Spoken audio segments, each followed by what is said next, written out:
আসসালামু আলাইকুম রহমতুল্লাহি ওয়া বারাকাতুহু। আমরা প্রতিনিয়ত অনেক কাজ করি, নিজের কাজ, অফিসের কাজ, সামাজিক কাজ, অনেক কাজ করি। আমরা রাসূলুল্লাহ সাল্লাল্লাহু আলাইহি ওয়াসাল্লামের মাধ্যমে যে সর্বোত্তম কাজগুলো, তার মধ্যে কয়েকটার কথা আমরা জানতে পারি।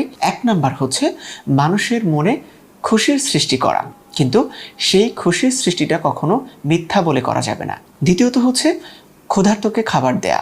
আমাদের চারপাশে যারা আছে, যারা ক্ষুধার্ত, তাদেরকে আমরা খাবার খাওয়াতে পারি। পঙ্গু, অসহায়, অসুস্থ, এদেরকে আমরা সহযোগিতা করতে পারি। যারা দুঃখী আছে, সামর্থ্য অনুযায়ী তাদের দুঃখ দুর্দশা দূরীভূত করার চেষ্টা করা। এবং যারা আহত, যারা অসুস্থ, তাদেরকেও আমরা সামর্থ্য অনুযায়ী সেবা করতে পারি এবং সহযোগিতা করতে পারি। দৈনন্দিন আমাদের কাজের মধ্যে যদি আমরা এই সর্বোত্তম কাজগুলোকে যুক্ত করতে পারি, আমরা এর মধ্যে কোনো একটা কাজ আল্লাহর কবুলিয়ত পেতে পারি। আর আল্লাহর কবুলিয়ত পাওয়া মানে আমাদের জন্য অনেক বেশি কল্যাণকর। আল্লাহ পাক আমাদের সকল কাজগুলো কবুল করুক।